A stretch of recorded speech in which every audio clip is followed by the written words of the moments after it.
Hey guys, tonight we begin with something gritty, grand, and absolutely unforgiving. Life in the Roman Empire.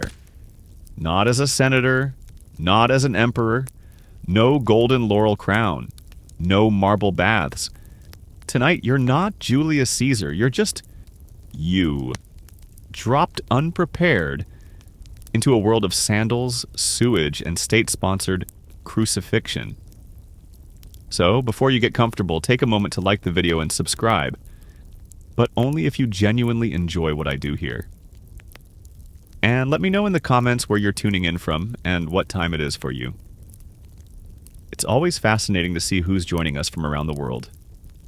Now dim the lights, maybe turn on a fan for that soft background hum, and let's ease into tonight's journey together. You open your eyes to yelling chickens and a baby crying in the next room. Except it's not a room. It's a glorified broom closet stacked 5 stories up in a Roman insula. An ancient apartment building so shoddily built, it could be taken out by a sneeze and a strong breeze. Your bed, or what passes for one, is a straw mattress lumpy enough to qualify as terrain. It smells like mildew, sheep, and last week's regret. The walls sweat in summer, freeze in winter, and offer zero insulation from your neighbor's love life. Or bowel movements. Yes, those sounds are what you think they are. And no, you can't unhear them. The ceiling above you creaks ominously. That's either someone tripping or the start of an ancient tragedy. Every floor above yours adds a new risk of death by falling amphora or olive oil avalanche. And guess what? You live near the top. Because in Rome, real estate was upside down. Wealthier folks lived on the lower floors, close to the street, while the poor, like you, trudged stairs like mountain goats.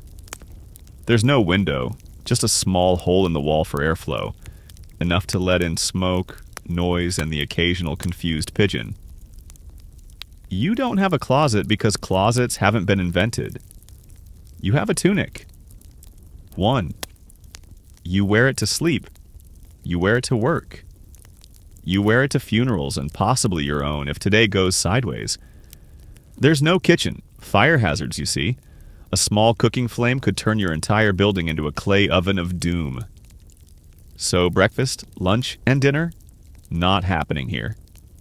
You'll need to go outside, and good luck with that. First, the chamber pot. It's the only thing keeping your dignity vaguely intact.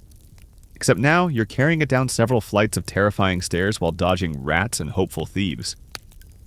One misstep and you're face first in someone else's leftovers, or worse, your own.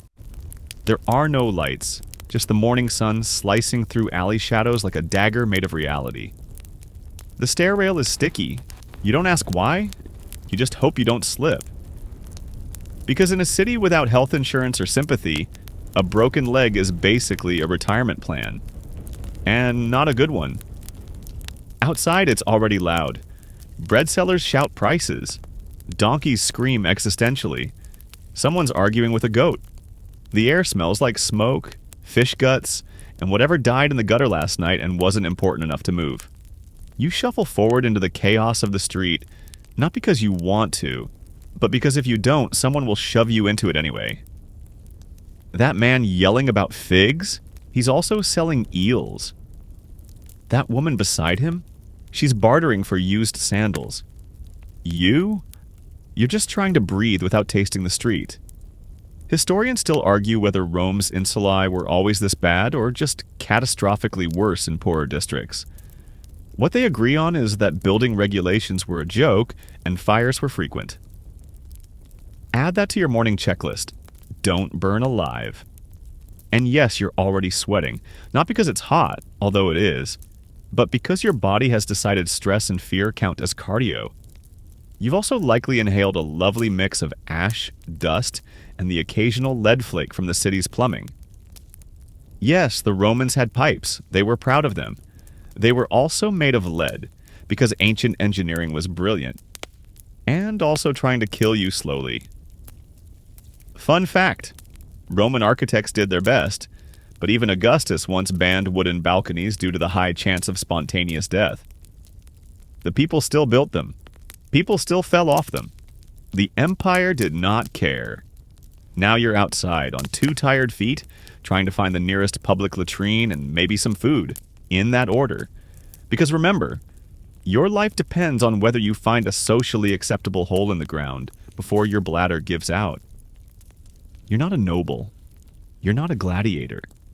You're not even a shopkeeper with a nice corner stall. You're just a regular Roman citizen in a cheap tunic, gripping a clay cup and hoping the day doesn't end with you bleeding in an alley. Or worse, becoming part of tomorrow's street perfume. And that's just the first 15 minutes of your day. Welcome to the Roman Empire. You won't survive breakfast. You shuffle down a cracked, urine-slicked alley, chamber pot in one hand, optimism nowhere in sight. It's early, so early that even the loaf sellers haven't started yelling yet. But your bladder has a schedule and Rome has no sympathy. You're heading to the nearest latrina, the Roman public toilet, which is as charming as it sounds. Now here's the thing. Roman toilets were communal. And by communal, we don't mean they were shared by your building or your street. We mean shared by absolutely everyone within walking distance who happened to need to go. At the same time, in the same space, together. The latrina isn't marked with a comforting sign or a cozy candlelit entrance. No, it's a gloomy stone doorway that smells like 1,000 regrets and 100 poorly digested meals. You duck inside and are immediately met with a long stone bench carved with keyhole-shaped holes, lined up side by side like seats at a theater. A very unfortunate bodily function theater.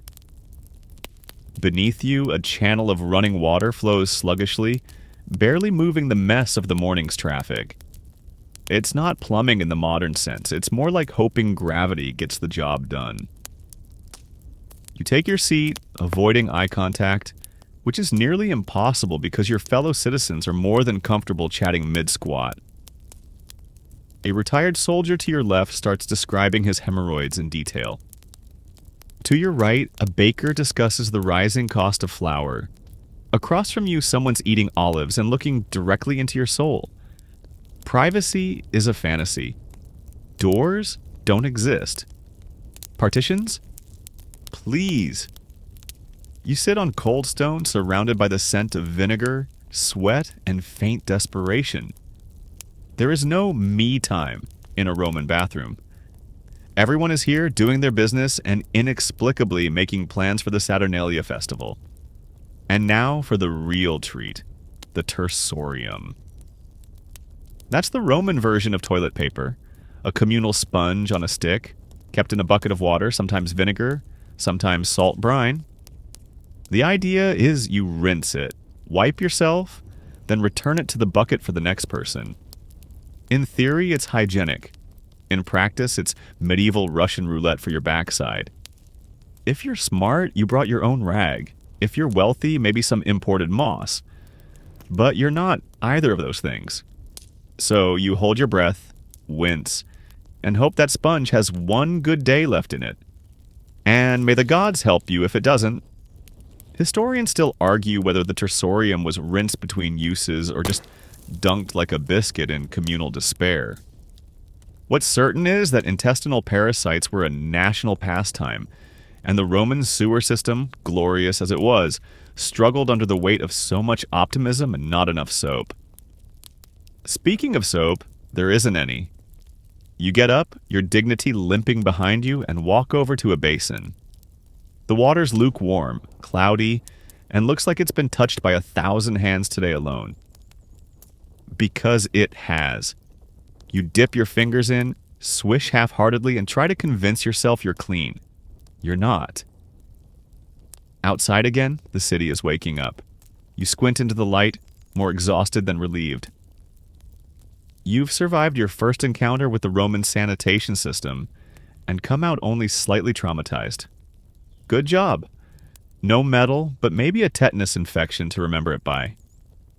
Now that the pressing matter of human plumbing is settled, your stomach growls. Loudly. Hunger in Rome isn't gentle, it's sharp, it's personal, and it doesn't care if you have coins or just hope. But first, a choice. Do you head home and pretend this never happened, Or do you brave the street vendors and hope someone's got chickpea fritters at a price lower than your last coin? Spoiler. You don't really have a choice. You're a Roman civilian, and the day is just getting started. You walk past a man emptying his own chamber pot into the gutter, because of course he is, and do your best to avoid the splash zone. You miss. Slightly. Above you, someone dumps slop out of a third-story window. It arcs like a graceful, awful rainbow. You dodge instinctively, realizing far too late that this is just how the city breathes. Everything that can fall will fall, whether it's your pride, a rat, or someone's soup. The latrina you just escaped from? That's the good one. Others are worse, some just holes in the ground surrounded by bad intentions. And if you think you can sneak a discreet pee in an alley, think again. Rome had laws against public urination. You could be fined, publicly shamed, or beaten by the vigils, Rome's night watchmen / sanitation enforcers / deeply underpaid hobbyists with sticks. So yes, you've dodged one sponge, survived the smell, and narrowly avoided being arrested by a guy named Flavius who hasn't blinked since sunrise. Congratulations.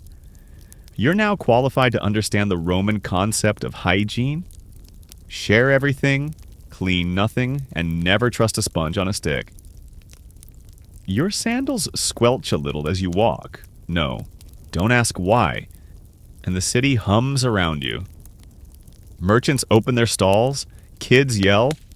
A goat wearing a festive garland trots past like it knows something you don't. Somewhere in the distance, a centurion shouts. You don't know what he's shouting about, but it's probably something violent and definitely none of your business. You survived the Roman bathroom. You've earned breakfast, if you can find it. You're back in the sunlight now, if you can call it that. Rome's streets are more like narrow corridors between tall buildings, where the sun peeks through only in polite little shards, just enough to light up the grime. Your stomach lets out a noise that sounds like a dying cat. Time for breakfast. Or what Rome dares to call breakfast. Forget eggs. Forget bacon. Forget even the possibility of a warm bowl of porridge. The Roman morning meal is called ientaculum, and it's what happens when hunger meets disappointment and they both give up. You pass by a vendor pushing a cart filled with yesterday's bread and this morning's attitude. He offers you a hunk of Panis rusticus, a dense, chewy, stone-textured loaf baked with about as much love as a tax form. It's brownish, probably whole grain, and tastes like a brick that's been crying in a wheat field. If you're lucky, it has some olive oil rubbed on it. If you're less lucky, it has a pebble baked inside. You bite into the bread with the enthusiasm of a condemned man and chase it with a sip of wine. But not the wine you're dreaming of. No deep reds or notes of plum here. This is Pasca, the Roman version of hydration. Watered down, sour wine vinegar that tastes like a mistake someone decided was tradition. Romans drink it because water can kill you. You drink it because it's either that or actual sewage. Breakfast is not a celebration, it's a survival checkpoint. And you're failing it with every chew. Occasionally, if you're doing well, or at least better than you deserve, you might get a few olives or a scrap of cheese. The olives are salty, the cheese is hard, and both were likely left out overnight because that's just how Rome rolls. Refrigeration is a fantasy, and so is flavor. A fish sauce called garum might be available. A fermented liquid made from fish guts and salt. It's poured onto bread or used as a spread. One drop is enough to haunt your taste buds for a week, and somehow the Romans love it. It's their ketchup. It's their mayonnaise. It's their national olfactory war crime. A vendor passes by with trays of libum, little honeyed cakes offered to the gods, but sometimes snatched up by the quick-handed poor. You eye one for a moment, then remember your coin purse holds one bronze coin and a button. You chew your bread instead, imagining it's cake. It's not. It's just more bread. Historians still debate whether the Roman poor regularly ate breakfast or just stumbled through the morning until lunch. One theory suggests that ientaculum wasn't so much a meal as it was a placeholder, a polite nod to the fact that your body needed something to run on, even if that something was borderline inedible. You take another bite of your bread and notice it's gone dry mid-chew. That's normal. Roman loaves weren't baked for flavor. They were baked to survive sieges and possibly double as a blunt weapon. Your teeth hurt, possibly from the bread, possibly from the lead pipes slowly making your jawbones more decorative than functional. Either way, your mouth is drier than the Tiber in summer. You kneel beside a public fountain, elbowing in between a woman washing grapes and a man rinsing blood off his hands. You sip.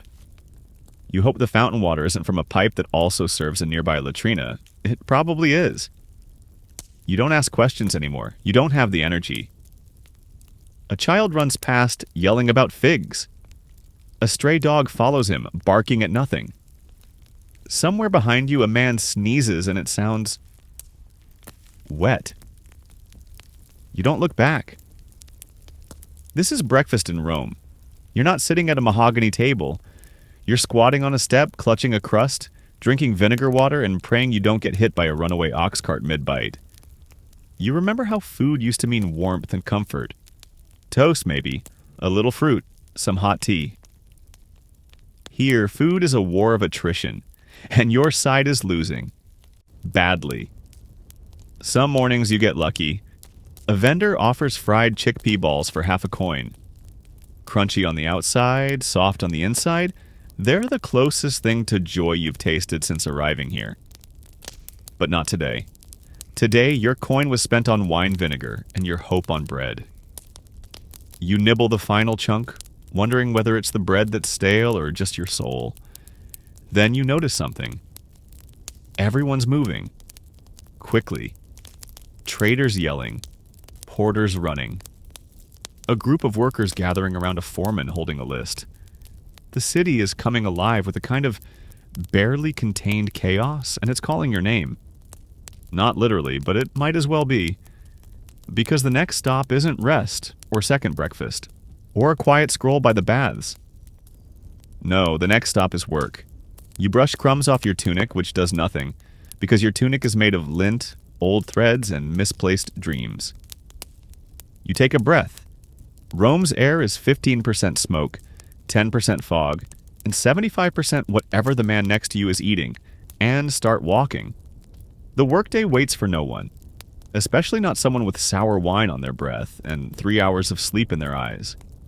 And as you shuffle toward the gathering laborers, you can't help but think, that was the best meal I'm going to have all day. Spoiler, you're right. The crowd around you thickens. Elbows, crates, carts, shouting. Rome's version of morning rush hour, but with more donkeys and far fewer sandals per capita. You spot your group. A dozen sweaty men in tunics that could once have been white, all swarming around a grizzled foreman holding a wax tablet like it's a holy relic. He squints at you. You.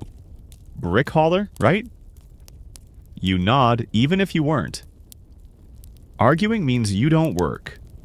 Not working means no coin. And no coin means no bread, no vinegar wine, and possibly being drafted into a street cleaning crew, which is just a fancy term for person who touches things no one else will. So now, congratulations. You're a Roman laborer. Today, you're building something. Could be a bathhouse, could be a basilica, could be a gladiator training hall. Doesn't matter. It's built with bricks, and those bricks are now your problem. The workday starts at dawn, actually before dawn, but Rome doesn't have clocks, just expectations and yelling. You join the rest of the crew as they load bricks onto wooden sleds, your shoulders already protesting like senators caught in a tax reform. Your tools are charmingly basic: a splintered shovel, a crude pickaxe, and your own 2 hands, which the foreman believes are magical because if the gods gave you 2, you better use them. No gloves, no helmets. Just your thin tunic and the growing knowledge that tetanus was probably invented right here. As you bend to lift your first stack, you hear a sharp crack. Not the whip of a slave master, not today. But you're back. A gentle reminder that Rome has no chiropractors, just prayers and vinegar compresses. Sweat stings your eyes by mid-morning. The sun climbs, the bricks multiply, and the dust clings to your skin like regret. There's no shade unless you make it, no water unless you beg, and no mercy unless Jupiter himself decides to throw you a divine bone. He doesn't? Historians still argue whether Roman laborers were truly free or just unpaid optimists. You're beginning to understand it's a distinction without a difference. If you're not a hauler, maybe you're a potter. Great. That means hunching over a spinning wheel for hours, shaping clay with your sore, cracked fingers, only to have the pieces bought, dropped, and cursed at by someone who doesn't know art from an amphora. Or maybe you're a messenger, running scrolls from one end of the city to the other, in a tunic drenched with sweat and self-doubt. Rome's roads may be straight, but the people are not. You dodge vendors, goats, and once, a soldier relieving himself behind a statue of Venus. He didn't stop. Craftsmen? Oh, they exist. But Rome has hundreds of them. The market is saturated. You could make the finest sandals in the city, and someone would still undercut you by making them out of tree bark and lies. Quality matters only until someone richer decides it doesn't. And then there's the worst gig of all. Sewer work. If you thought carrying bricks was bad, imagine wading through ancient sludge under the city, where the light never shines and hope went to die around 300 BCE. Even teachers have it rough. You might picture toga-clad scholars debating philosophy. Reality? You're in a smoky room, swatting at flies and trying to make senators' kids stop drawing genitalia in wax tablets. They don't listen. You can't hit them. Their dads own provinces. Women? Oh, they work too. Spinning wool, weaving cloth, selling vegetables, managing stalls, birthing children, raising them, burying half, and still expected to keep the floor clean and the husband fed. Multitasking wasn't invented in Silicon Valley. It was perfected in Roman kitchens by women who could nurse a baby while negotiating the price of fennel. Your foreman calls for a lunch break, mercifully. You get 30 minutes unless someone important walks by and decides you look too idle. In that case, you might lose the break, the job, or a tooth. Possibly all three. You squat in a dusty corner with your coworkers, chewing on more stale bread. A generous soul offers you a fig. It's slightly bruised, but you could cry from gratitude. Someone mentions a friend who got promoted to stable duty. Sounds glamorous until you realize it means shoveling dung for cavalry horses instead of hauling bricks. It's still better than where you are now. You glance at your hands, already scraped, already swelling. You have 6 more hours of this. Maybe more if your team gets behind. The sun is high, your back is low, and somewhere in your tunic pocket, your last coin clinks like a cruel joke. And through it all, the city never stops. Horns blare for passing officials. Couriers dart by with news of war or grain taxes. The sounds of hammers, yelling, and the occasional street performer blend into a kind of civic heartbeat, a chaotic, relentless pulse. This is your workday. Day after day, brick by brick.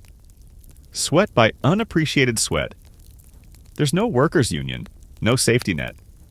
If you fall, someone might drag you to the side. If you die, someone else takes your place. Rome doesn't pause to mourn a laborer. You look up at the building you're helping construct. Grand arches, carved cornices, columns destined to impress generations. It's beautiful. It will never bear your name. You survived the lunch break, just barely. One guy passed out next to a cart of onions and no one moved him. He might still be there when night falls. The rest of you groan, stretch, and trudge back to your assigned death by architecture. But now, your path takes you through the Roman streets, and let's be honest, those streets are not your friend. They are, in fact, trying to kill you. Let's start with the smell. It's not just bad, it's layered. Top note of fish guts, middle notes of donkey sweat, fermented garum, and stale urine. Base note? a rich, earthy funk of a city built on top of itself for centuries. Rome is not so much paved as it is coated in history, and most of it is still damp. The streets themselves are a paradox. Roman roads were marvels of engineering, perfectly straight, built to last. But the moment you add Romans to them, they turn into gladiatorial obstacle courses. No sidewalks, no signage, just narrow paths flanked by buildings that lean inward like they're whispering conspiracies about your clumsiness. And what's that trickling down the middle of the street? Oh, nothing. Just a cheerful little river of sewage and runoff, courtesy of every insula resident's morning chamber pot ritual. You step carefully along the raised stones meant for crossing. Miss one, and it's toe-deep in ancient sadness. You're shoulder to shoulder with merchants shouting about salted eels, kids running wild with clay slingshots, and a goat who's clearly had enough of everyone's nonsense. He headbutts a melon stand. No one even blinks. Carts roll past, pulled by oxen with dead eyes and even worse, bowel control. These carts don't slow for pedestrians. They don't even see pedestrians. If you're in the way, you're a problem for the vigils, if they're even awake. And the law? Roman law actually banned heavy cart traffic during the day within city limits, which just means most of these drivers are racing the clock before curfew, snapping reins and yelling like it's the final lap at the Circus Maximus. You dodge one wagon only to nearly collide with a man balancing amphorae stacked 3 high. He swears in Latin so old even Cicero would have raised an eyebrow, then lumbers on without apology. You breathe in, instantly regret it, and then try not to trip over a sleeping beggar. Or is he just very still? You don't check. Flies swarm in the humid air, thick as gossip. You swipe one from your face only to realize it wasn't a fly. It was a piece of something. You don't ask what. Rome is full of unsolved mysteries, most of them stuck to your tunic by dinner time. Historians still argue whether daily Roman street life was truly this chaotic or just badly romanticized in posthumous scrolls. But considering the need for public stepping stones just to avoid walking in poop, the evidence leans heavily toward yes. And then there's the noise. It never stops. Blacksmiths hammering, vendors barking, drunk men arguing about the best gladiator in last week's games. Somewhere, someone's playing a flute terribly. Somewhere else, someone's stabbing a pig, hopefully for culinary reasons. It all blends into a deafening buzz that Rome calls ambiance. Add to that the politics. A magistrate's parade passes by, all trumpet fanfare and smug togas. You're pushed aside by 2 guards with spears and 0 spatial awareness. One jabs your shoulder. No apology. Just a nod that says, "Stay poor, peasant."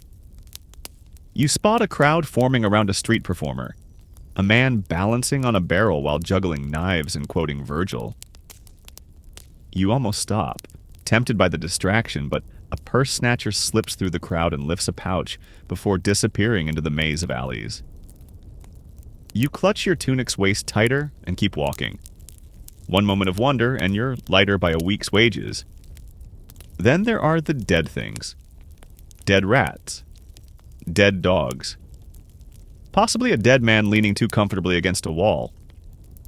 City workers are supposed to clean them up, but today's not their day. Or maybe tomorrow isn't either. Sometimes people just toss a cloak over a corpse and treat it like street furniture. Still want to take a stroll through ancient Rome? Let's add the occasional festival. Suddenly, horns blare. Dancers spill into the street wearing masks of Bacchus, and someone throws flower petals or possibly ashes into the air. You're swept up in it, not out of joy, but because you're physically unable to escape the crush. A man selling roasted nuts gets trampled. Someone grabs his tray. Rome keeps moving. The crowd parts just long enough for a dogfight to erupt between a mangy mutt and what appears to be an escaped goat with a vendetta. People cheer. Someone places a bet. You move on. And don't even think about resting. There are no benches. There's nowhere to sit unless you count a temple step, which you'd better not unless you want a priest accusing you of defiling sacred ground with your dusty peasant butt. By the time you reach your next work site, you're drenched in sweat, possibly wine and maybe goat urine. You're exhausted, slightly bruised, and dangerously close to passing out from either heat stroke or spiritual despair. But hey, you made it across town. You didn't slip into the gutter. You didn't get mugged. You didn't offend a senator's favorite mime. That's practically a triumphal march in Rome. So you square your shoulders, wipe the street off your sandals, and prepare to build more of a city that clearly wants to collapse on you. You've earned it. You've been climbing stairs, dodging carts, and drinking vinegar wine like it's a sports beverage. Now comes the part of the day that's supposed to feel human. Bathing. Because believe it or not, ancient Rome had public baths. Lots of them. Thousands, in fact. Massive complexes with pools, saunas, gyms, libraries, and occasionally pickpockets dressed like philosophers. The thermi, they're called.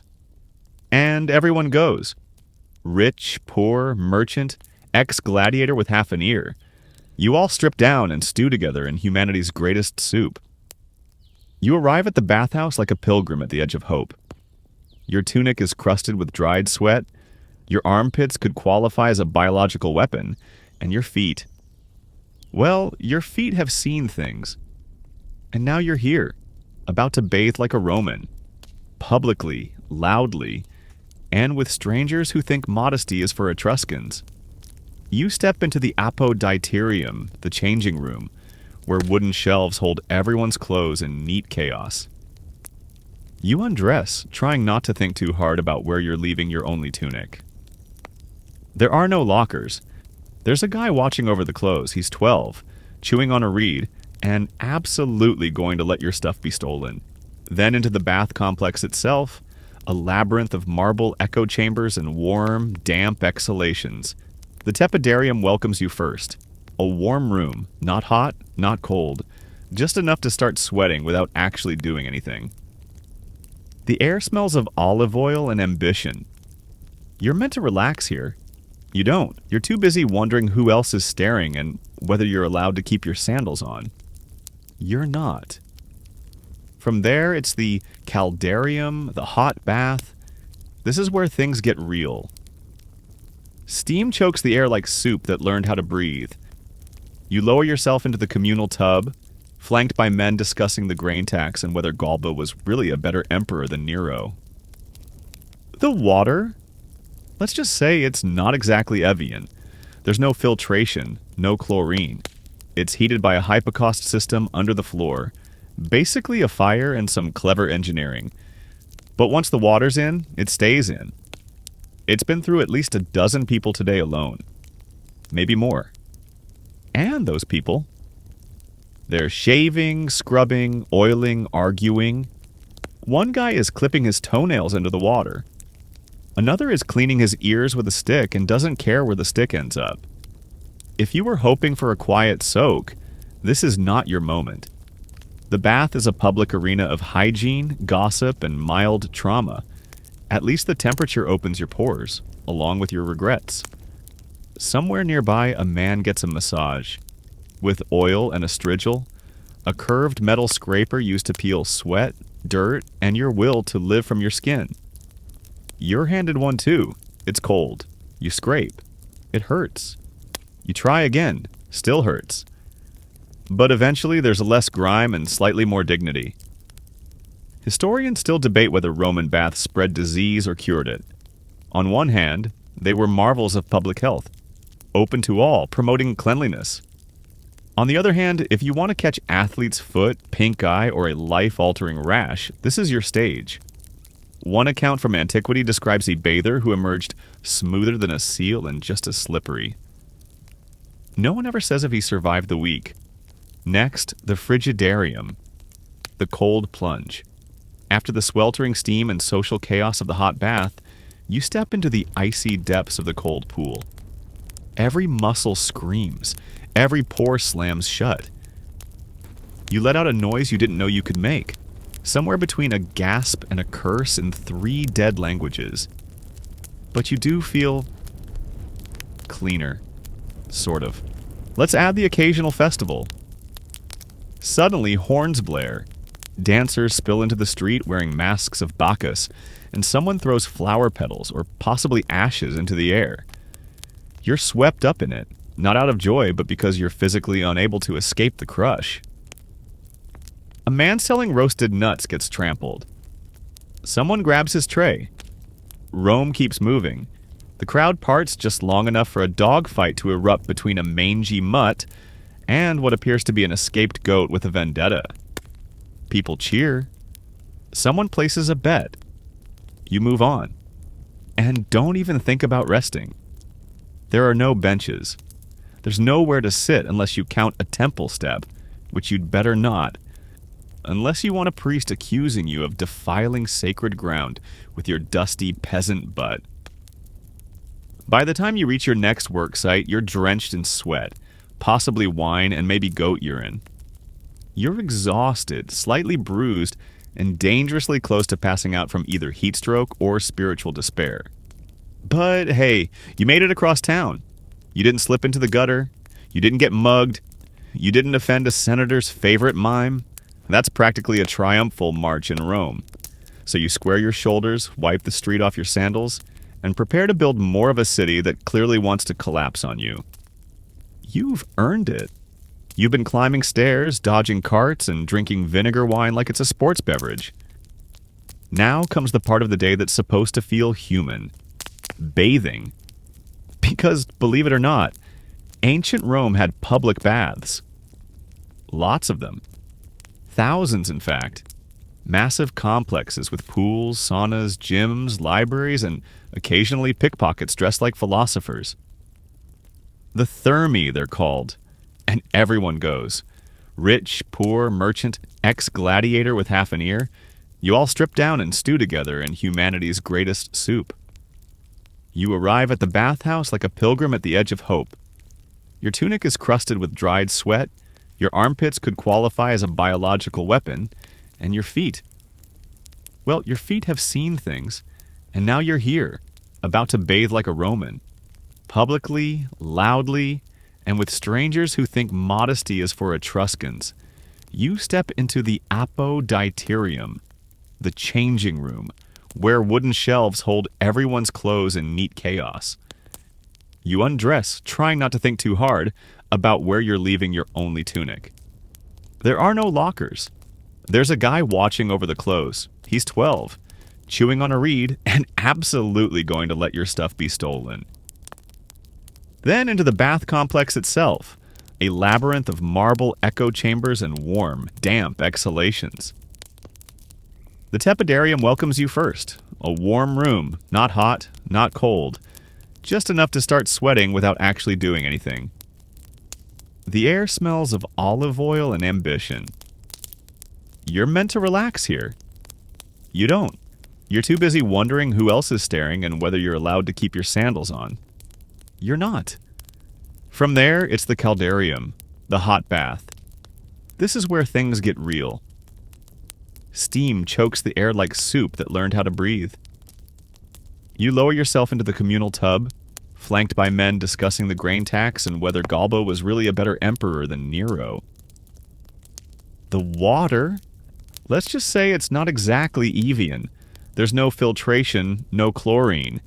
It's heated by a hypocaust system under the floor. Basically a fire and some clever engineering. But once the water's in, it stays in. It's been through at least a dozen people today alone. Maybe more. And those people? They're shaving, scrubbing, oiling, arguing. One guy is clipping his toenails into the water. Another is cleaning his ears with a stick and doesn't care where the stick ends up. If you were hoping for a quiet soak, this is not your moment. The bath is a public arena of hygiene, gossip, and mild trauma. At least the temperature opens your pores, along with your regrets. Somewhere nearby, a man gets a massage, with oil and a strigil, a curved metal scraper used to peel sweat, dirt, and your will to live from your skin. You're handed one too. It's cold. You scrape, it hurts. You try again, still hurts. But eventually, there's less grime and slightly more dignity. Historians still debate whether Roman baths spread disease or cured it. On one hand, they were marvels of public health, open to all, promoting cleanliness. On the other hand, if you want to catch athlete's foot, pink eye, or a life-altering rash, this is your stage. One account from antiquity describes a bather who emerged smoother than a seal and just as slippery. No one ever says if he survived the week. Next, the frigidarium, the cold plunge. After the sweltering steam and social chaos of the hot bath, you step into the icy depths of the cold pool. Every muscle screams, every pore slams shut. You let out a noise you didn't know you could make, somewhere between a gasp and a curse in 3 dead languages. But you do feel cleaner. Sort of. At least until you remember what's in the water. Then there's the question of plumbing. Rome's aqueducts were masterpieces, stone arteries channeling spring water from the hills to the heart of the city. But for all their brilliance, those pipes were often lined with lead. Sweet, slow poisoning lead. Over time, regular exposure led to fatigue, joint pain, infertility, and the kind of erratic behavior that makes historians wonder if half the emperors were just thirsty and toxic. Still, water flows, and that alone makes Rome exceptional. Most ancient cities didn't even have public baths, let alone heated ones. Here it's expected, it's social, it's sacred. And for you, it's the one part of the day that doesn't involve bricks, goat attacks, or lead wine. As you dry off with a borrowed scrap of linen and head back toward the changing room, you catch a glimpse of yourself in a polished brass mirror. You look better. A little less like you fought a sewer and lost. A little more like someone who might survive another few hours. You find your tunic, miraculously untouched, and slip it on. It's still dirty, but now you're clean enough to notice. You wring out your hair, slide your feet into cracked sandals, and head for the exit, passing under a carved inscription that roughly translates to "Be well, citizen." You smile weakly. Being well isn't an option, but being clean for 5 minutes? That's victory. Outside, the sun slants lower in the sky. Shadows stretch across the stones. You step over a puddle of something that could be soup, blood, or both. A street performer juggles flaming torches next to a man selling fried locusts. Rome is still moving. And now you are too. Washed, scraped, slightly radioactive from lead, but don't get too comfortable. Because up next, pain. Not the abstract kind, the Roman kind. Pain in Rome isn't a possibility, it's a lifestyle. It's the gentle hum in the background of every citizen's existence, like cicadas, but angrier and with more blunt force trauma. You stub your toe on a loose paving stone. You wince, but there's no ice, no arnica gel, no sympathetic nod from a fellow pedestrian. Instead, someone yells, "Watch it!" and you limp on, realizing your big toe is already swollen to the size of a plump fig. There are no bandages. You tear a piece off your tunic, bite your lip, and soldier forward. You're a Roman now, which means you don't complain. You just quietly regret every decision that led you here. Twist an ankle on the way to the bakery? Too bad. There's no physical therapist, no crutches. You find a stick. You hobble. You hope the gods are in a good mood, but they probably aren't. They're notoriously petty about missed offerings. Your back still hurts from work this morning. That's not going away. And there's a worrying tightness in your chest. Might be the dust. Might be the stress. Might be that you've inhaled too many lead particles to count. But don't worry. There's no doctor visit unless you feel like losing a pint of blood and gaining a leech. And then there are the tools of Roman life. Every one of them designed without a single thought for comfort. Axes without handles, baskets that dig into your palms, sandals that offer the arch support of a broken spoon. Your body is an afterthought. Your usefulness, however, is a full-time job. If you're a soldier, it's even worse. You march 20 miles a day, with armor, in heat, on cobblestones, while carrying a pack heavier than your hope. Blisters become open sores. Open sores become infected. And infection? That's not a setback. It's a coin toss with death. Because Roman medicine, as you're about to learn, doesn't really believe in preventative care. It believes in suffering and vinegar. And if you think childbirth is a break from the pain parade, oh no. Women in Rome are handed off to midwives armed with chance, oil, and crossed fingers. No anesthesia, no epidural, just a screaming contest with mortality. The survival rate is, well, let's say the gods get a lot of new followers from the maternity wing. Historians still argue whether Roman society simply normalized pain or ritualized it. Stoicism, after all, was all the rage, enduring agony with a blank stare and a few philosophical musings about fate. To cry out from injury wasn't just inconvenient, it was weak. Virtue meant more than courage. It meant enduring pain and saying, "Is that all you've got?" while bleeding internally. You get a splinter. No big deal, right? Except that splinter is probably from a moldy wooden crate dragged through 5 alleyways of questionable hygiene. That splinter now festers, turns red, then purple, then starts whispering Latin insults. Okay, not really, but it feels like it. You try to lance it yourself using a nail in your roommate's wine. You scream into your sleeve. No one helps. It's not their problem. Break a bone. You're out of luck unless Marcus the butcher down the street feels generous enough to pop it back into place, using techniques he learned by watching a dog limp through the forum. You'll never lift that arm the same way again, but at least it's still attached. Toothache. The Romans don't do fillings, they do yanking. You'll be held down, handed a piece of leather to bite, and then someone will go at your molars with what suspiciously resembles blacksmith's tools. No warning, no mercy, just crunch, scream, and rinse with wine if you can afford it. Pain is democratic here. It doesn't care if you're a plebeian or a patrician, it finds everyone. Even the rich are not exempt, though they might get better bandages made from imported silk and have their infections treated with rare ointments containing crushed pearls and superstition. But even they limp, even they wince, even they occasionally keel over from food poisoning courtesy of their own chef's botched flamingo pâté. The poor? They don't get poetry or pearl salves. They get vinegar compresses, dirty rags, and prayers to Asclepius, the god of medicine, whose temples are full of people waiting for dreams to tell them if they'll survive. You lie on a temple cot beside someone moaning about demons in their stomach. You sip some herbal tea made by a very confident old woman with 0 formal training. You feel marginally better, then you see the price. She wants your sandals. You give them to her. You'd rather limp barefoot than go back to the sponge stick lady. There's a pervasive ache that settles into your bones by mid-afternoon. The city doesn't stop for pain. There's no pause button, no call in sick. If you can walk, you can work. And if you can't walk, you'd better crawl to somewhere out of the way. Dead bodies are unsightly. You pass by a man sitting on the steps of a temple, cradling his hand. He caught it in a grinding stone.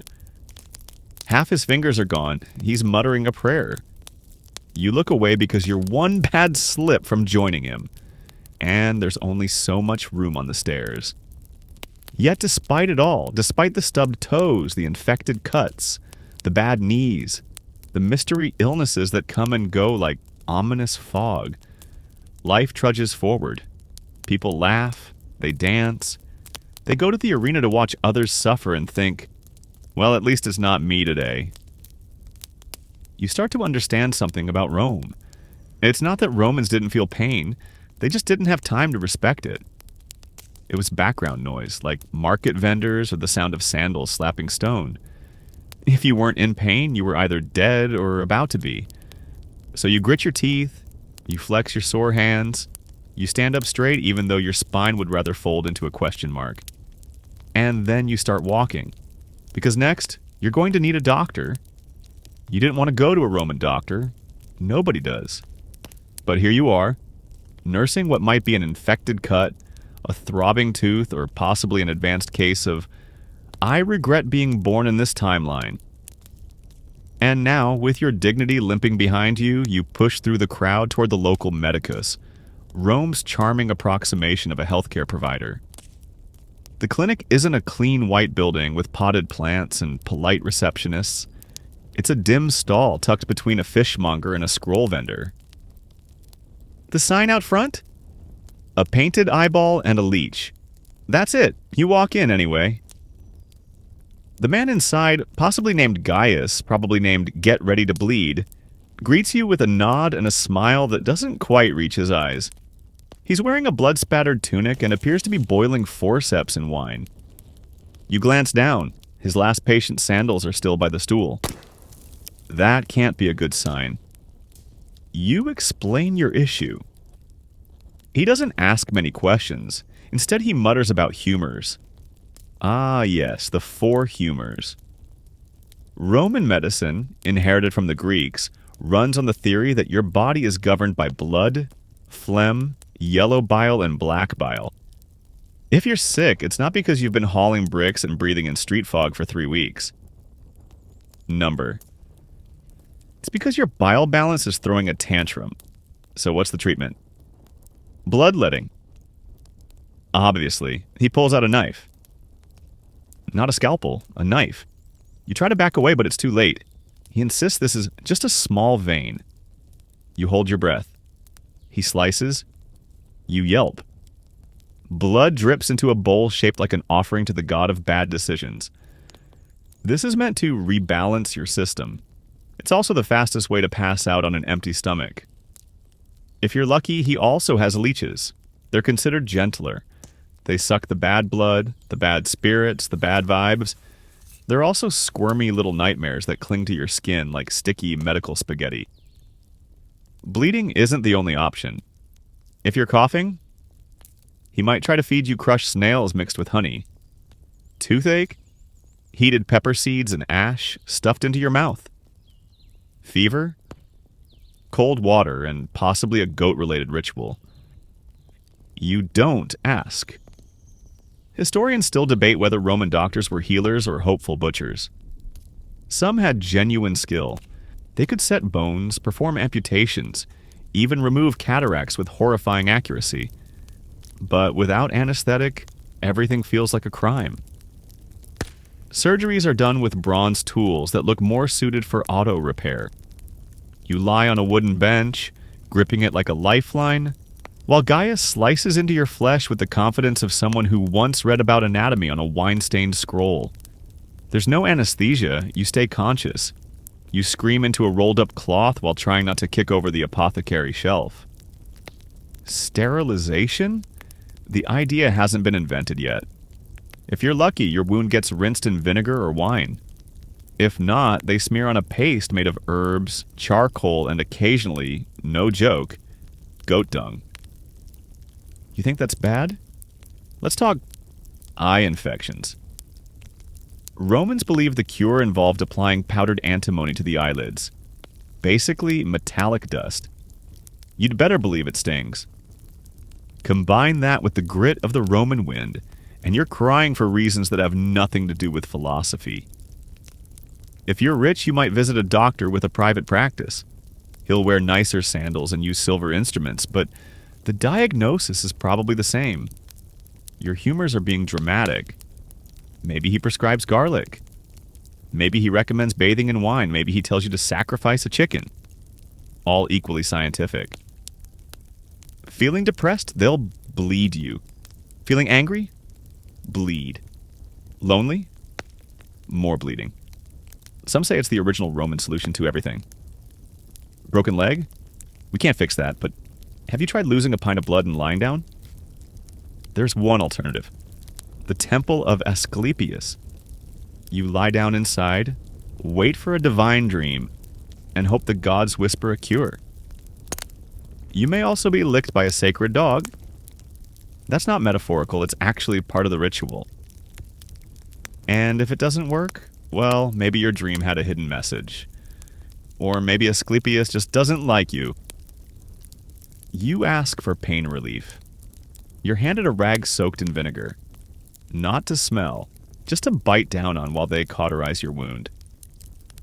There is no opium here, no numbing gel, just raw pain, iron tools, and the knowledge that you're going to remember this procedure every time you flinch near a candle for the rest of your life.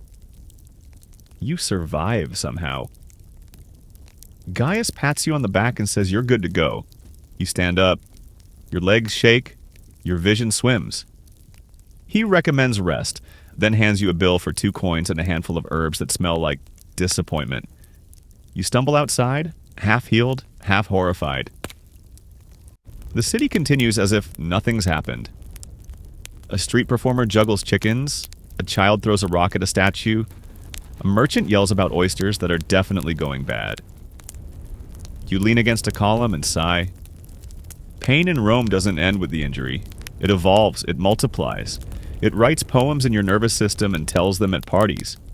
And medicine, as you've just experienced, is less about recovery and more about endurance. But you're still standing. You're still bleeding slightly, but hey, you're standing. And now, you're starving again. Time for dinner. The sun's getting low, casting golden stripes across cracked brick and marble facades. You drag your body through the final lap of the Roman day, wounded, sore, probably faintly bleeding through your tunic, and deeply hungry. It's time for cena. Dinner. The big meal of the day. The one moment that's supposed to offer comfort. Supposed to. You find yourself huddled around a battered wooden bowl, sitting on a stoop that smells like garlic and goat. The bowl contains pulse, a porridge made from spelt, water, and sadness. Imagine grits left in the rain, then reheated with beans and a whisper of herbs. You chew it. You don't love it. You keep chewing because your options are limited to this or nothing. Protein? Maybe. Possibly. Probably not. You didn't catch a fish, and you certainly didn't hunt a rabbit in the forum. Meat is for the wealthy, unless you're willing to gamble on street meat, which may or may not bark when cooked. A neighbor offers you a slice of boiled cabbage and a wink. You take the cabbage, ignore the wink. Occasionally, if you're incredibly fortunate, you might get a shred of salted pork. Not fresh pork, not even middle-aged pork.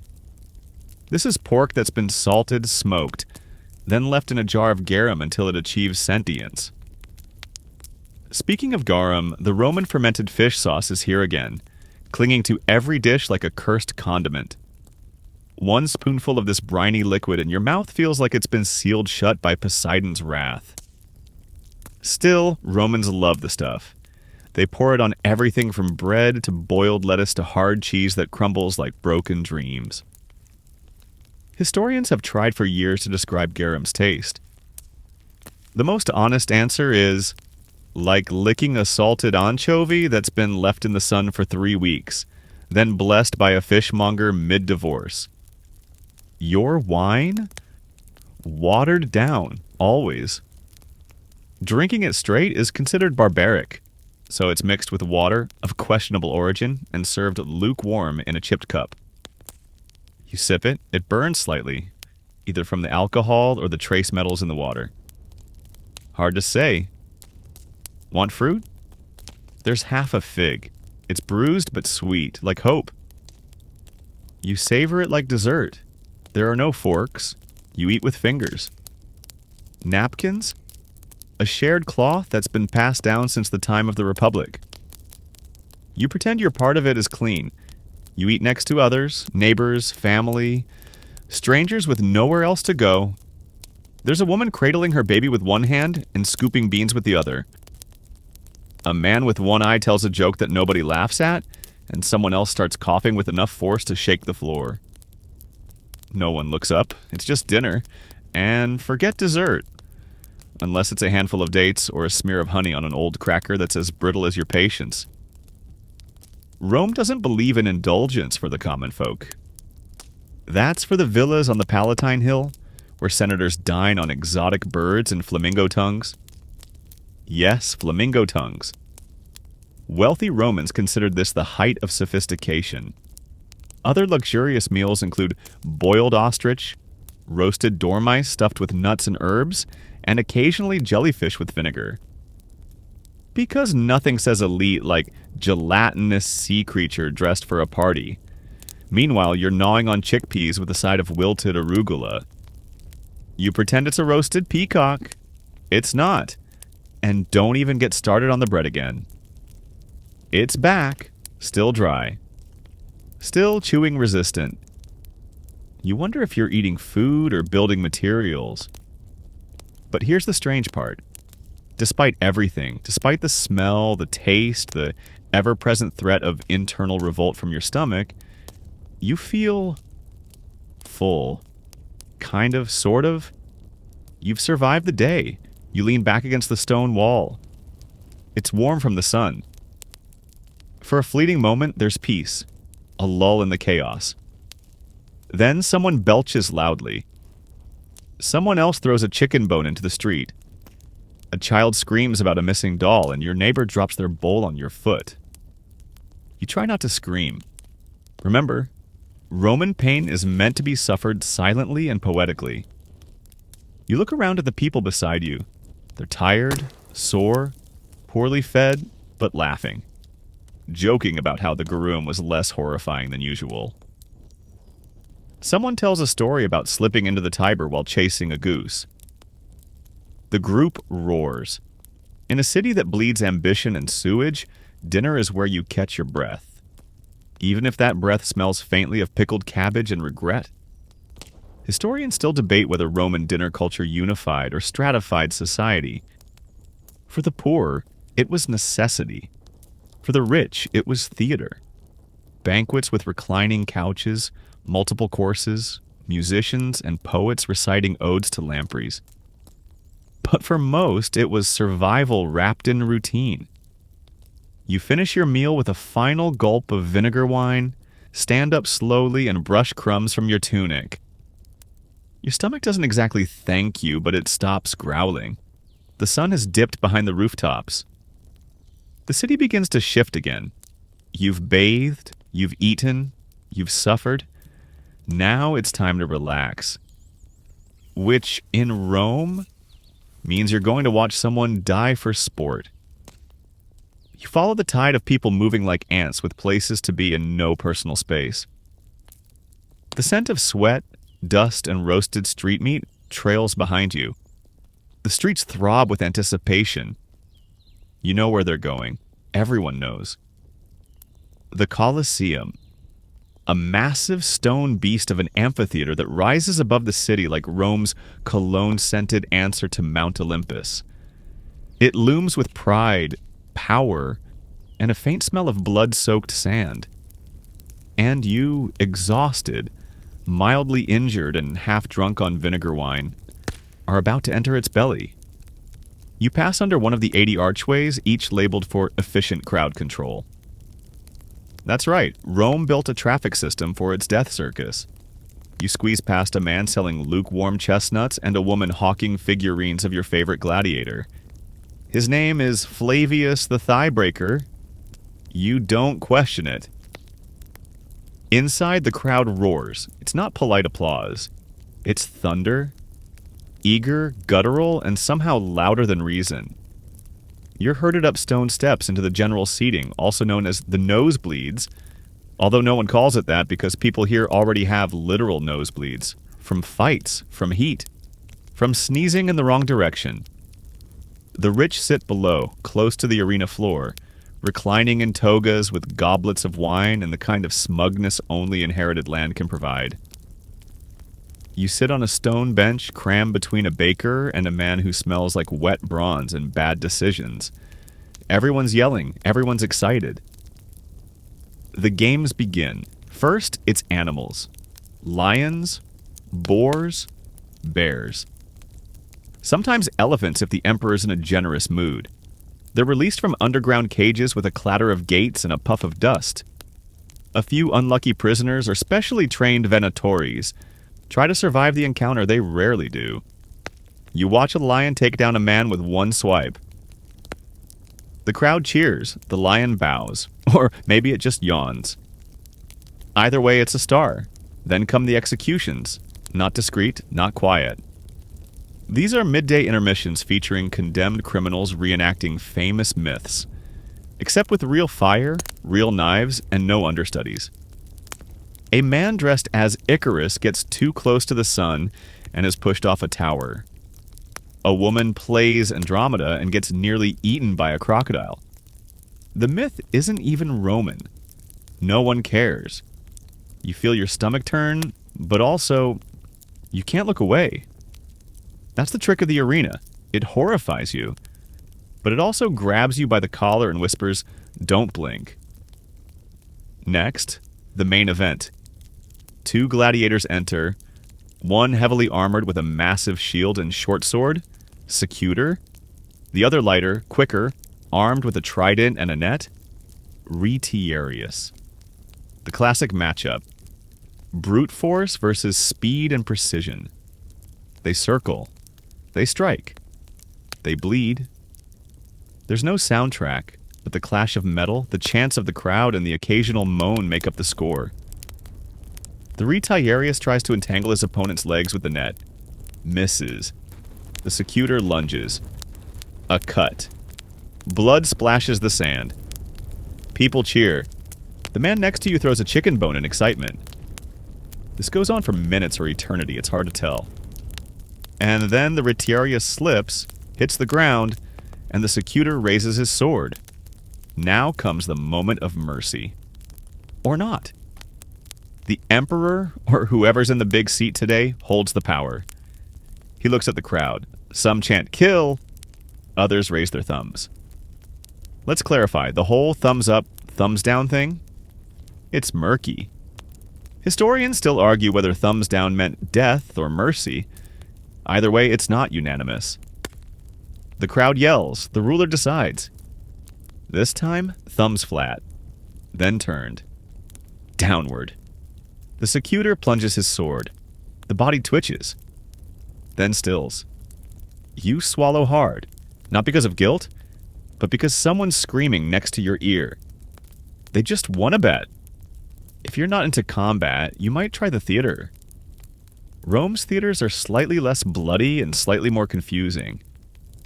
You catch a play at the Theatrum Marcelli, a comedy involving mistaken identities, a man wearing a goat mask, and jokes that revolve around Jupiter's weird habits. Everyone laughs at the punchline. You didn't get it. Something about sausages and sacrilege? Or maybe you head to the Circus Maximus for chariot races. Now, this is speed. 4 teams. Horses foaming at the mouth. Charioteers holding on with a prayer and a belt of leather. The track is sand and crushed bones from last week. They race 7 laps at breakneck speed. Turns so tight they sometimes fly into the crowd. One does. Screams. Applause. A guy starts selling souvenirs from the crashed chariot. Capitalism. Roman edition. People cheer not just for teams, but factions. Red, blue, green, and white. Entire families have lifelong allegiances. You cheer too. Mostly out of peer pressure and mild terror. Your team loses. The man beside you hurls his wine cup. The woman on your other side bets on who'll clean it up. Entertainment here isn't passive, it's visceral, loud, personal. You go to forget your hunger, your wounds, your mortality, and for a few hours you do. But the blood on the sand isn't metaphor, the screams aren't stagecraft, and the deaths, real. All of it. Rome distracts with spectacle so you forget how much you suffer. You watch a man drag his trident across the arena floor. He wins. He bows. And you realize something. He may live another day, but so will you. Barely. You shuffle out of the Colosseum alongside thousands of others, your ears still ringing from the crowd's thunder, your nose full of blood-soaked sand and roasted chestnuts. The sun is dipping low now, casting long, thin shadows across the city like spilled ink. You think maybe, finally, things might slow down. Maybe you've survived the worst. Nope. Because now it's time for Rome's other form of entertainment. Justice. Roman law isn't a comforting embrace. It's a looming statue with a sword, a grudge, and a scroll of confusing clauses that never seem to favor you. If you're lucky, you'll avoid it entirely. If not, well, brace yourself. Justice here doesn't care if you're innocent. It cares if you have connections. The streets around the forum are packed. Public trials are underway. Yes, public. Like theater, but with more paperwork and fewer laughs. You spot a man chained to a pillar while a magistrate reads aloud a charge of fraud. He's sobbing. A woman heckles him. A teenager sells meat skewers to the gawking crowd. You watch the trial for a moment. The accuser, wealthy, loud, and flanked by assistants, makes dramatic gestures. The defendant has no patron, no money, and clearly no hope. Everyone already knows the outcome, including him. Roman courts operate like this. If you're a citizen, you might get a trial. You might get a lawyer if one owes your family a favor. But if you're poor, the system doesn't bend. It breaks you. Evidence is optional. Witnesses are purchasable. Guilt is often a matter of bad timing and a senator's hangover.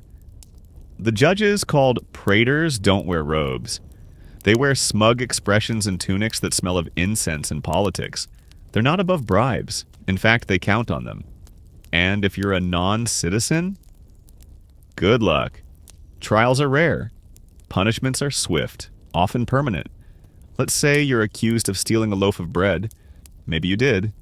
Maybe you didn't. Doesn't matter. You're dragged before a magistrate. The baker is yelling. You have no witnesses.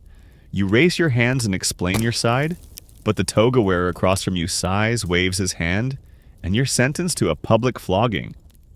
Right there. On the steps of the basilica, you're tied to a post.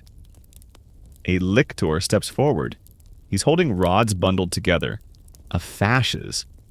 That's where the word fascism will one day come from. Neat, right? The rods whistle through the air. You count each blow. You bite your tongue so hard it bleeds. Onlookers watch. Some wince. Others chew figs and debate if you screamed too early. Punishment in Rome isn't about rehabilitation. It's about example. Theft, branding, lying, tongue-piercing, insulting the emperor, crucifixion if you're lucky, flaying if you're not. And don't even think about insulting a statue. That's considered treason adjacent. A man once peed too close to a marble bust of Augustus. He was fined, whipped, and had to scrub the forum tiles for a month. Naked. Historians still argue whether Roman law was innovative or just inventive cruelty wrapped in legal jargon. Yes, they had contracts, legal language, even property rights. But they also had slave trials where no defense was allowed, and trials by ordeal that involved boiling water and divine coin flips. Ah, yes. Slaves. If a master is murdered, all his slaves are executed. Doesn't matter if they were there, if they were innocent, if they liked him. Collective punishment sends a message. Obey or else. Justice here is deeply stratified. The elite? They might get a fine or exile to a countryside villa with wine, a library, and some mild shame. The poor? They get beatings, loss of limbs, or death. And not quiet death. Spectacle death. You pass by the Mamertine prison, a dank underground cell beneath the forum. It's where enemies of the state rot while awaiting execution. Inside, the air is thick with damp stone and despair. You hear coughing. Someone's whispering a prayer to Mercury for mercy. That's ironic. If you're lucky and the gods smile, you avoid the courts. But the vigils, they're still out there. Rome's closest thing to police, the vigils are part firemen, part enforcers, part night watchmen. They patrol at night with torches, clubs, and the authority to ask annoying questions. They're underpaid and undertrained. Some are noble, most are tired. A few are very, very bribable. You get stopped for walking too fast near a senator's house. One vigil eyes you suspiciously. He asks what you're carrying. It's bread. He sniffs it. nods, lets you go. You thank the gods and walk faster, because that could have gone another way. Roman law wasn't written to protect the commoner, it was written to control them. The 12 tables, the foundation of Roman law, contain helpful lines like, "If a man breaks another's bone, let him pay 300 asses." Unless he's a slave. Then it's a shrug and a nod. And if you're convicted of a capital offense, crucifixion. Not reserved just for one famous Nazarene. Rebels, thieves, deserters, they all hang. Sometimes for days. Along roads. For everyone to see. One crucified man was posted near the city gates for a week. People walked past like he was a particularly ugly statue. Kids threw rocks. Adults ignored him. No one helped. He was a lesson, a warning, and eventually, a smell. By the time you make it home, you feel like you've been judged, convicted, and lightly punished just for existing. The city does that. Justice in Rome isn't about fairness, it's about theater. And you? You're just trying not to be cast in the next act. You've survived the streets. You dodged justice like a slippery eel dipped in vinegar. Now, seeking refuge, or maybe just a reason to keep going, you look toward the divine. Maybe, just maybe, the gods will cut you a break. Ha! Religion in Rome isn't about comfort, it's about obligation. The gods don't offer peace, they demand attention. Constant, inconvenient, incense-choked attention. You can't walk 5 steps without bumping into a shrine. One for Jupiter, one for Vesta. One for Mercury, Mars, Minerva, Janus, Neptune, and a lesser-known god named Robagus, who, no joke, protects crops from mildew. Yes, there is a literal mildew god. And if you forget his offering during the Robagalia festival, say goodbye to your lentil harvest. Religion here is everywhere and nowhere at once. You don't believe in the gods as much as you perform for them. You light incense. You toss grain. You murmur a quick prayer before crossing the street in case a chariot wheel finds your ribcage. You duck into a small shrine on your way home, mostly out of habit. A marble statue of Fortuna, goddess of luck, stares blankly ahead. Her nose has chipped off. Someone has left a few coins at her feet, mostly copper. You consider adding one of your own, but then remember you need that coin in case you wake up with plague tomorrow. Roman religion isn't private. It's civic. It's performance art with consequences. Everyone watches, everyone judges. Skip a public sacrifice and the neighbors start whispering. She didn't show up to the Feast of Saturn. No wonder her roof collapsed. Feasts are frequent. The calendar is stuffed with them. Some months, nearly half the days are religious holidays. Work pauses, markets close, animals get sacrificed in bulk. The temples run red. The air smells like burning fat and sour wine. And you show up, dressed in your only clean tunic, and pretend the chanting makes sense. Historians still debate whether Romans actually believed in the gods or simply feared the consequences of not pretending hard enough. Either way, the rituals are everywhere. Weddings, funerals, harvests, hangovers. Each one has a deity attached and a ceremony required. Let's not forget emperor worship. Because the state doesn't stop at gods, it creates new ones. Living emperors are divinized. Shrines are built. Coins are stamped with their faces and titles like Divine Father of the Nation, even if they've only ruled for 6 months and murdered half their own family. You're expected to bow at the emperor's altar, light incense, clap politely during his triumphs, smile when you see his statue paraded through the forum on a chariot pulled by white horses. Don't ask where those horses came from. Probably somewhere unfortunate. Even being quiet can be dangerous. Say too little during a ritual? Suspicious. Skip the Vestalia and fail to toss sacred bread into the hearth? Treasonous. Romans don't ask if you believe. They ask if you attended and if you clapped. You hear rumors about people who didn't play along. A baker who refused to light a candle for the imperial cult disappeared. A merchant who laughed during a religious procession found floating in the Tiber. Slipped, they said. Uh-huh. The priests, pontifices, augurs, and flamens are part holy man, part politician. They interpret the will of the gods by watching birds, inspecting animal guts, and drawing lots like celestial bingo. They claim to know what Jupiter wants because a chicken refused to eat. And the people believe them. Or at least they pretend to. Because if the augur says bad omens, the city cancels everything from weddings to public games, even executions. If that sounds dramatic, wait until you witness a lustratio, a purification ceremony involving fire, salt, and a lot of chanting. Someone spills garum during a harvest? Lustratio. Your baby sneezes on Saturnalia? Lustratio. The wind changes direction too suddenly? Lustratio. And don't you dare sneeze during a ritual, that's a sign. Of what? No one agrees. But it's definitely a sign. You pass by a Lares shrine on your way home. Little household gods.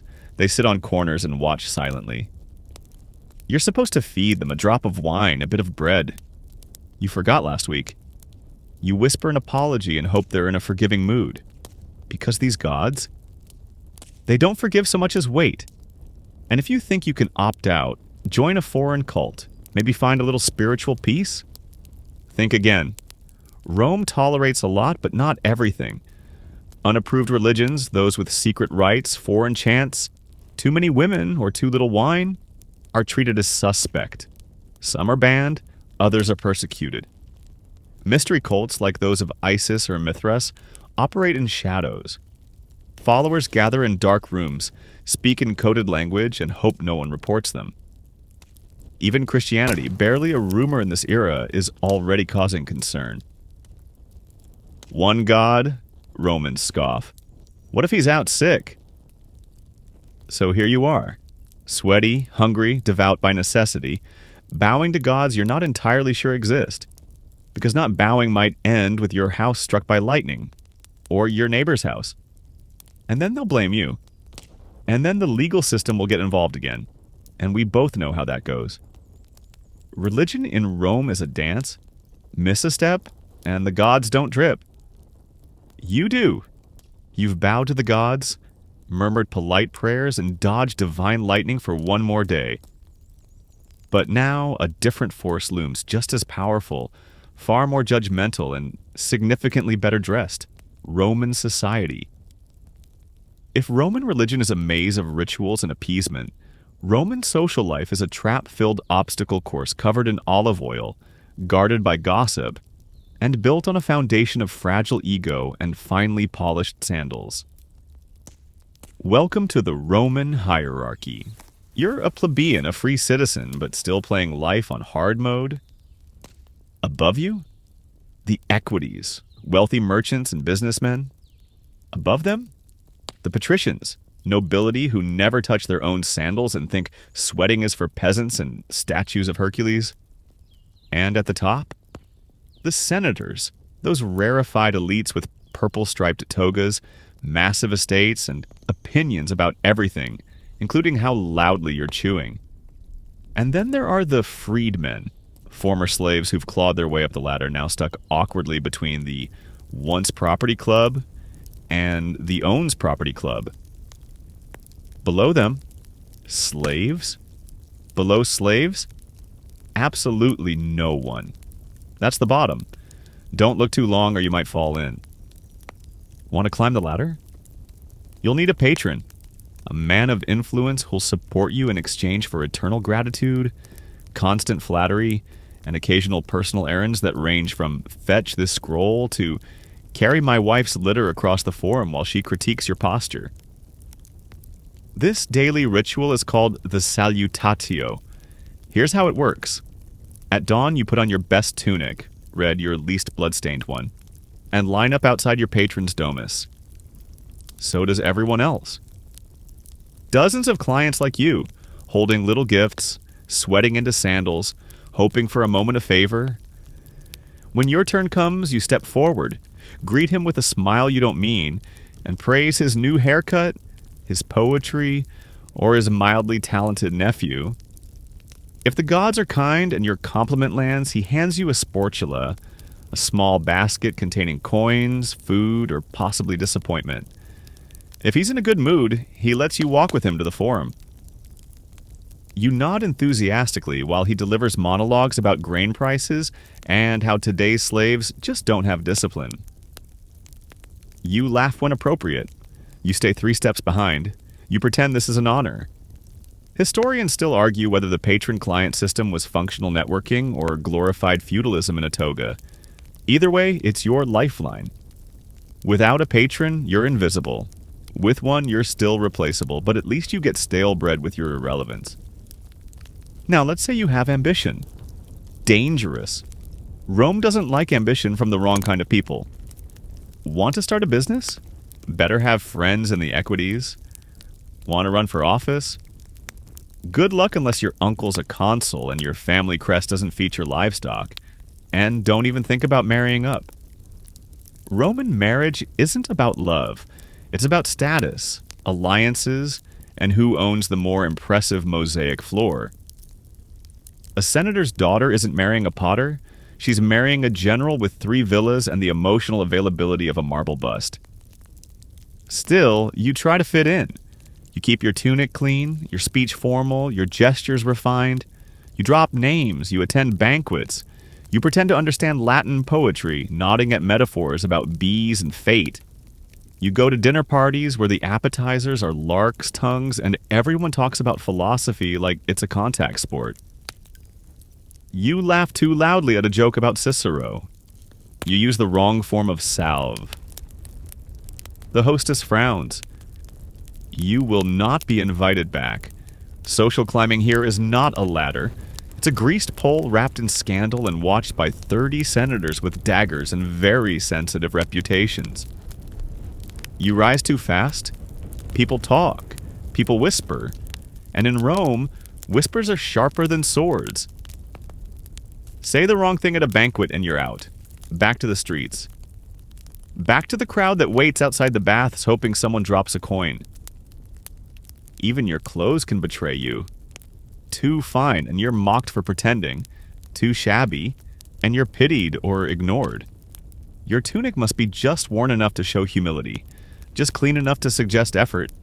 Your sandals should squeak with respectability, not desperation. And your friends? Choose wisely. Hang out with a playwright and you're artsy. Hang out with a street performer and you're poor. Hang out with someone on trial and you might as well be holding the knife. It's exhausting. A performance with no stage break. And for women, it's a different battlefield entirely. Upper-class women manage households like miniature empires. They run estates, arrange marriages, and sometimes hold more sway behind closed doors than their husbands do in the Senate. But in public? Silence. Modesty. Elegance. A woman with opinions in public is called bold, and not in a good way. Still, some wield power through influence. Writing letters, hosting salons, spreading rumors more efficiently than the postal system. The truly clever ones become puppet masters in pearls. But if you're a working-class woman, you sell goods at the market, raise kids, stretch food, and pray your husband doesn't bring home a stomach parasite disguised as fish. You sigh. You've survived another day of posturing, scraping, bowing, pretending. You have a patron who barely knows your name, a neighbor who watches your every move, and a cousin who married well and now won't return your greetings in public.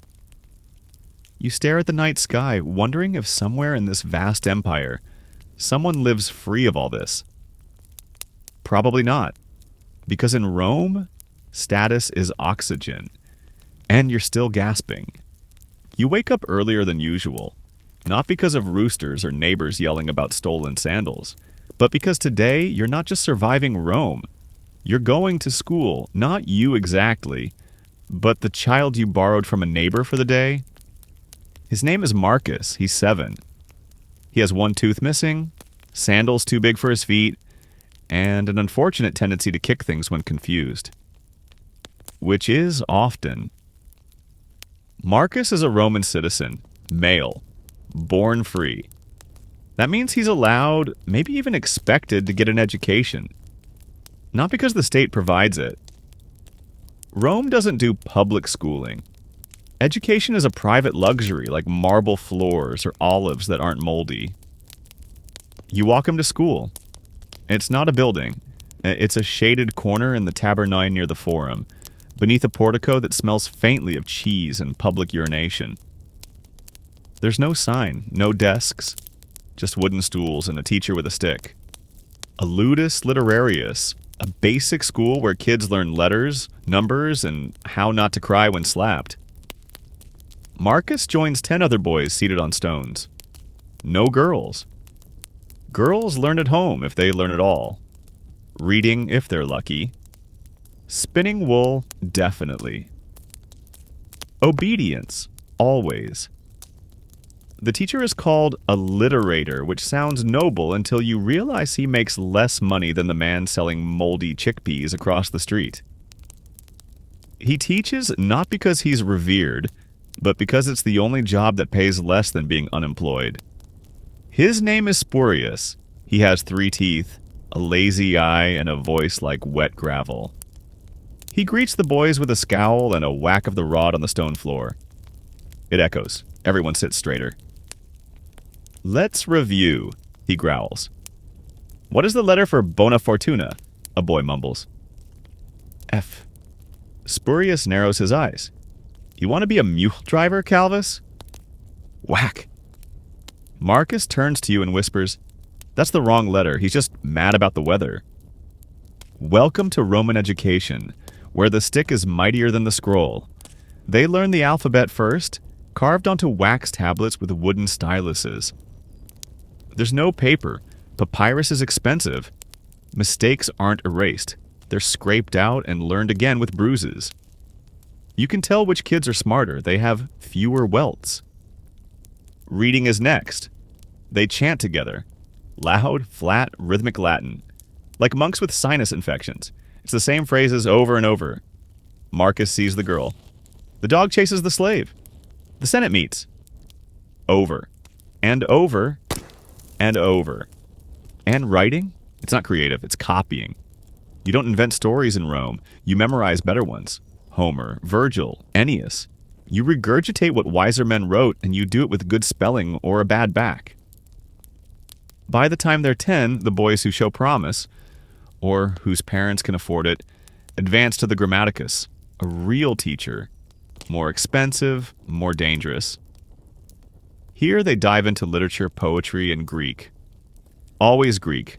Romans worship Greek intellect like modern tourists worship Roman ruins. Greek opens doors. It's the language of scholars, doctors, and elite conversation. Don't speak it? You're smart, but not smart enough. Marcus watches as older boys declaim passages from the Iliad and pause dramatically, waiting for applause. They don't get it, but they keep trying. You ask Marcus what he's learned so far. He shrugs. If I write fast, I get hit. If I write slow, I get hit. So I write medium. You nod. That's basically how the Roman economy works, too. Lunch is a dry hunk of bread and olives. Maybe a fig if someone's father got paid this week. The boys eat on the floor. There are no recess games. Just more copying. More chants. More flinches. But here's the twist. Roman education isn't just pain. It's preparation. A gauntlet for the mind. Because someday Marcus might speak in court or serve in the army, or govern a province where people throw javelins when displeased. He needs to think fast, argue well, and quote Cicero while doing it. That's why, around age 12, the truly ambitious move on to a rhetor, a master of public speaking, the final boss of Roman education. Here students learn how to manipulate crowds, demolish opponents in debate, and charm juries with words like daggers. Rhetoric is the soul of Roman power. The Senate runs on it. Elections rise and fall on it. Justice is decided not by truth, but by who talks prettier. Your future depends on your voice. Unless, of course, you're poor. Then it depends on how fast you can run when the tax collector shows up. And if you're a girl, none of this matters. No school, no grammaticus, no rhetor. You might read a bit, maybe write a letter, but speak in public, debate, compose a poem? That's a man's world. Women rule the household, not the court. Yet history remembers exceptions. Cornelia, mother of the Gracchi, wrote letters so persuasive they were studied centuries later. Some women hosted salons where philosophers argued over honeyed wine. One empress allegedly corrected her husband's Latin grammar in bed. Behind closed doors, the mind still mattered. You glance at Marcus. He's nodding off mid-copy. His tablet reads, Dominus Lord. He's added a doodle of a man getting kicked by a donkey. You admire the composition. Spurius doesn't. Whack. School ends at dusk. The boys scatter like pigeons. Marcus walks home barefoot, swinging his stylus like a sword. Tomorrow, he says, I get to learn numbers. You ask if he's excited. He grins. Not really, but if I learn enough, I won't have to carry bricks when I'm older. And that's the dream. Not wisdom, not virtue, freedom. Because in Rome, knowledge is currency. And Marcus, he's just started saving. You smell it before you see it. Not the crisp, solemn scent of incense or flowers. Not the sterile silence of modern grief. You smell smoke, spices, sweat, and something darker. Burned meat, cracked bone, bitter wine spilled on dust. Someone has died. And in Rome, that means it's time for a show. You follow the procession through a narrow street. It moves slowly, deliberately, with all the pomp of a small military parade, and none of the joy. At the front walks a praefecta, a professional mourner, wailing like her heart's being clawed out by fate. She's paid to grieve, and she's good at it. Loud, dramatic, mascara running, if mascara existed. Behind her march the Funis Pompeii, musicians playing flutes and horns wildly out of tune, family members in dark woolen cloaks, and actors wearing wax masks, imagines, of the dead man's ancestors. Each face stares blankly, eerily preserved as if to say, we were here before you. We'll be here after. Then comes the body. It's carried on a wooden bier, decked in flowers, coins on the eyes, mouth slightly open as if mid-sentence. You don't know his name. He was someone important. A senator, maybe, a merchant. Someone whose death requires visibility. That's the Roman way. Even in death, status must be broadcast. You trail the crowd to the forum where a eulogy is delivered by his son, or more accurately, his son's ghostwriter. He praises the dead man's bravery, wisdom, restraint, and excellent taste in slave management. People nod. A few cry. Most squint into the sun and think about lunch. Then comes the cremation. You've never seen one up close. The pyre is built outside the city walls, near the campus marches. Roman law forbids burning bodies inside the city. Too smoky, too risky, too many ghosts. They place the body atop the wood, pour oil, sprinkle spices, and light it. The flames catch fast. The heat is immediate, the sound hideous. Crackling, popping, the sudden hiss of flesh returning to the elements. It smells like grief and pork. You try not to breathe too deeply. The family stays until the flames die. Then slaves rake through the ash with long metal tongs, picking out bones. These fragments are washed, dried, and placed into an urn. Terracotta if you're poor. Marble if you're trying to impress the underworld. That's how cremation ends. But that's not where death ends, not in Rome. The house of the deceased is now polluted, ritually unclean. The family must perform purification rites. Garlands are hung. A priest chants invocations to lemurs, the restless dead, asking them politely but firmly to move along. It's not that Romans fear death, they just don't trust it to stay put. At midnight, 9 days later, the Novendialis is held, a feast in the dead man's honor. You're not invited, but you sneak a fig and pretend to understand the ritual. People offer food to the tomb, wine to the ground, prayers to Mercury, the god who escorts souls to the afterlife, hopefully without incident. And what is the Roman afterlife?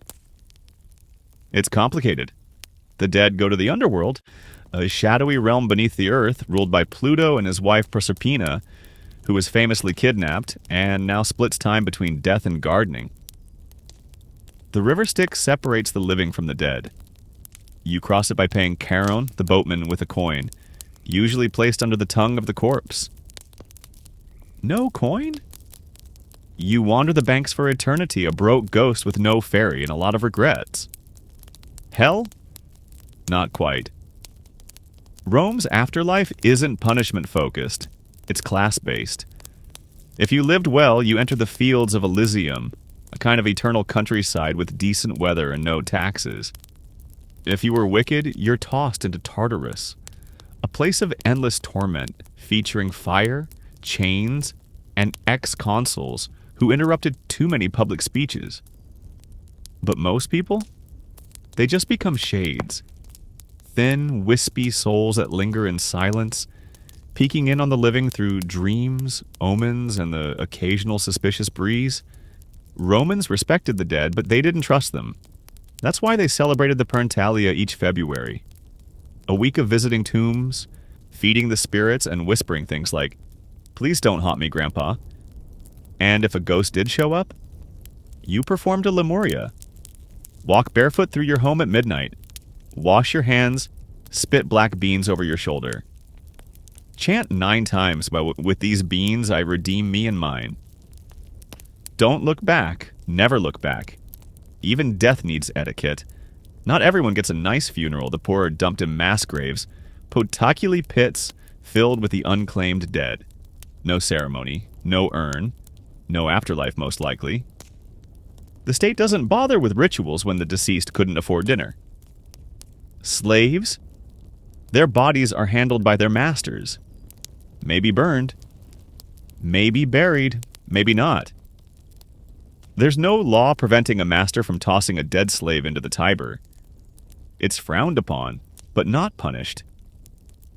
Still, some slaves manage to earn their freedom, save a few coins, and build modest tombs for themselves. These tombs bear inscriptions full of desperate dignity. I was a slave. I became free. I lived well. Don't mock me. Even in stone, the plea remains. Remember me. Please. You walk past a row of tombs along the Via Appia. Each one bears names, dates, achievements, and lies. He was kind. She was loyal. He never missed a festival. You know better. One of these men shortchanged you at the market, but the stone forgives all. One tomb is small with fresh flowers. The inscription reads, "To Flavia, 5 years old. May the gods be kinder to her than life was." You stop. Say nothing. Keep walking. By the time you return to your insula, the city is darker, softer, quieter. Death has passed through today, but Rome doesn't pause.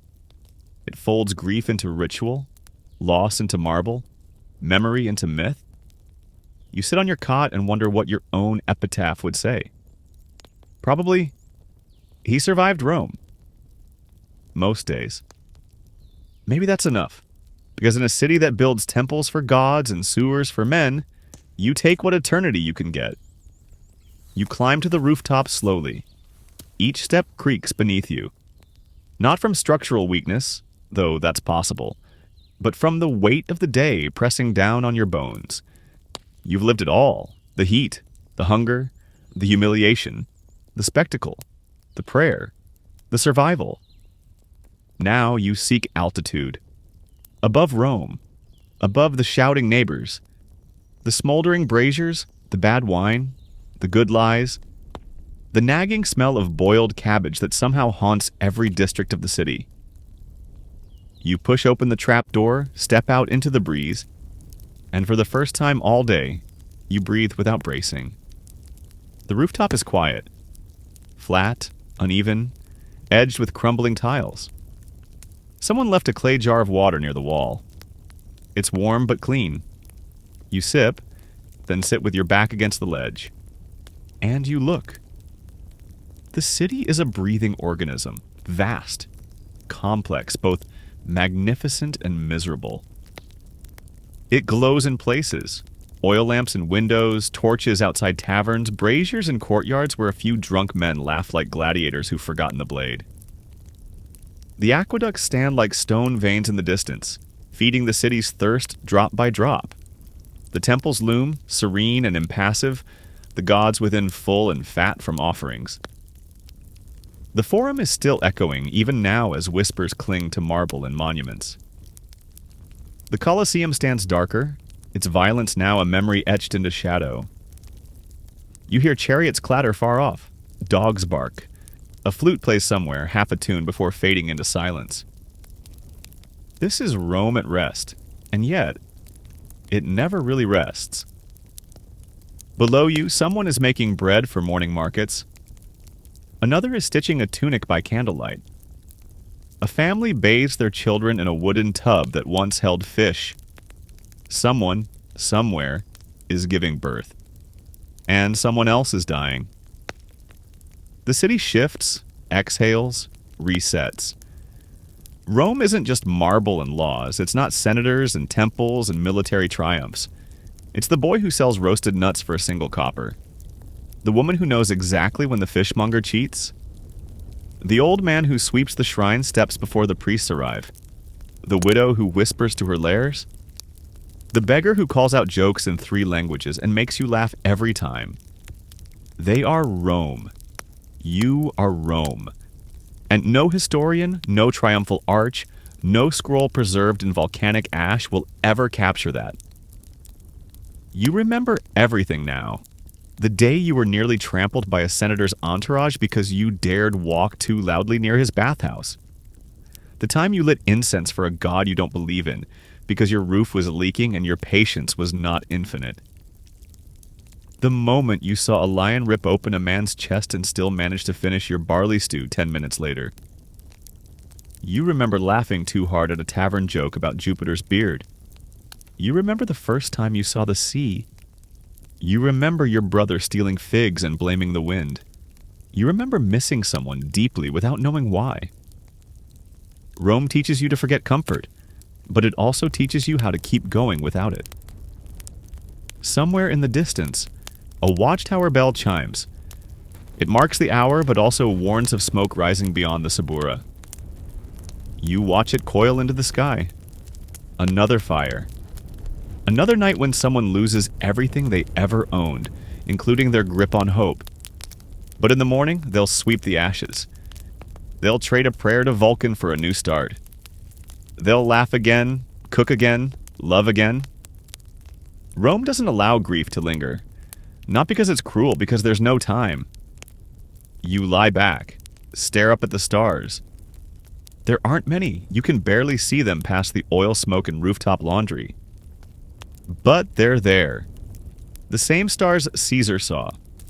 The same stars that shone over a shepherd's hut on the Palatine Hill centuries ago, before Rome was a rumor and ambition had a name. You wonder if Rome will last forever. Everyone says it will. The city of 7 hills, eternal as the moon, untouched by time or fate. But you know better. You've seen cracks in the marble, rot in the politics, fires in the walls, whispers in dark alleys that not all emperors are gods and not all gods are listening. And yet, you also know this.